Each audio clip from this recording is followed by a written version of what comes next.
from the media. DJ, what have been kind of your main takeaways from the last couple games and what you guys need to do to kind of get back in the rhythm? I would say mainly just how hard it is to win.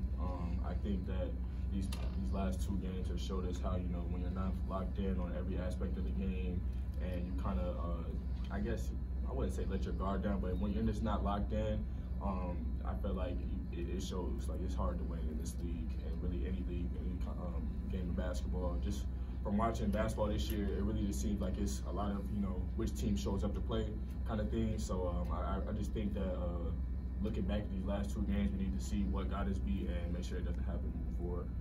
And what, on the offensive end, what are some of the signs that you guys are playing well? I think offensively, some signs that will tell that we're playing well, obviously, we'll be making shots. And I think that when we are playing our best basketball, our assist totals are very high. I don't think they were very high these last couple of games. So, yeah, those two things mainly. The last couple of games, you guys got off to a bad start, and you've had games you got off to a bad start. Is there anything you could put your finger on as the reason that seems to happen?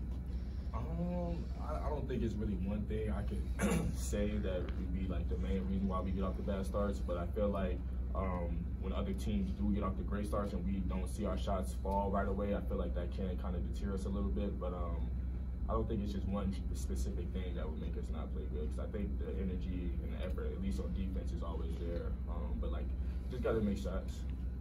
And how does it, I mean, to kind of build on that, but what you guys have done defensively obviously has frustrated a lot of teams. I mean, even in the second half of this last game against Arizona, but do you feel more and more that the effort on the defensive end of the floor is leading to even like potential for bigger offense?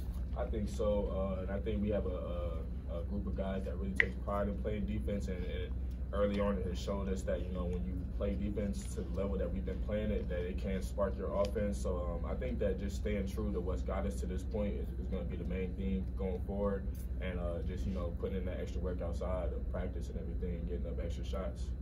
DJ, at practice right now, how do you kind of assess the team's confidence level, and did the way the second half went on Saturday help that at all? Practice has been pretty good this week. I think guys are getting their confidence back, seeing the ball start to go through the net a little bit more, so hopefully, it can carry over to the game. But definitely, for that to be, I think, the number 5 team in the country to play defense and kind of come back on a team like that in the second half when you're already down shows us that, we could have won that game if we could have just put two halves together. So taking something like that from a game and a team like that is definitely helpful moving forward. How does it feel to be part of this team compared to maybe last year, the start you guys have had going into conference play? I mean, how does that change maybe your approach to where this team can go in postseason and how you guys have started off? Yeah, it's a lot different. Last year we weren't in the same position as we are now. So I would say that the difference mainly between last year, I would say it gives me more of a spark to, want to come out here and go my hardest every day. It gives you something to kind of work towards, an end goal, and that's, making the national tournament. And I think that we set ourselves up in a pretty good position right now. We just got to keep it going. The last couple of games, the threes have not fallen for you or anybody else, really. How do you kind of keep that shooter's mentality and try and stay aggressive? As a shooter, you just got to have a short mindset and just keep telling yourself that, shoot the shot the same way, keep playing the same way, make the right passes, and that, hopefully someday the basketball guys will bless you and just, help you make shots. But you can't really get in your head as a shooter because, then you'll start thinking about every shot and not just shooting it. So just got to keep playing the right way, and, it'll come.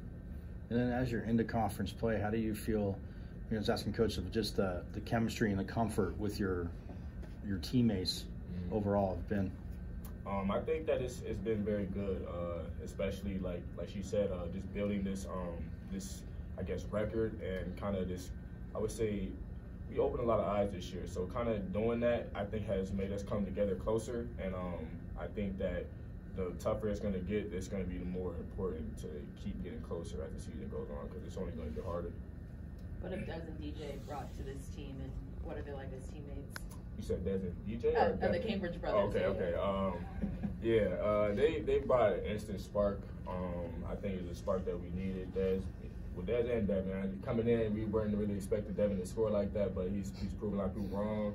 So definitely about a spark scoring-wise that we needed, and defensively too, just length, athleticism, and I feel like those guys they just want to win. Devin came from a program that was used to winning in Auburn, and Des not so much at Nevada, and I think Brown before that, he didn't really experience winning. So with Devin knowing what it takes to win, and Des not really experiencing winning at all, I think that that mindset of just wanting to win whatever it takes is what they bring us. Are their personalities similar? I don't know. I would say they are some characters, to say the least. But those are my guys, man. Love being around them. When you come into the gym and you have guys like that you can go to battle with, it makes it a lot fun. So I like being around them. How does Warren make your job easier when he's really kind of feeling it on the floor? I think he makes really all of our jobs a lot easier, especially from the perimeter speaking. It's always good to have a footer in the paint that, if you get beat or something like that, he's there to clean it up. And on offense, when you get past your guy, having that 7-foot guy where if the shot doesn't look as great, you can just try to throw up a little touch shot for him to go up and dunk it. It definitely is a relief to have him on the court, and I feel like, he's going to keep getting better as the season goes on. Are you typically double bagged in ice on your arm? This is what getting a lot of shots up looks like. So I'm just trying to recover my arms. Whatever works. Hopefully it does. Now that you're in kind of the conference schedule, what goes into that body maintenance, as you're kind of going through the grind of a Pac-12 season? Well, everybody's body is different. You got to just kind of know your own body. And I would say, me speaking now that I'm kind of older in the college game, you got to take care of your body every day, or it's going to come up to catch you in the long run. It will. Anything else?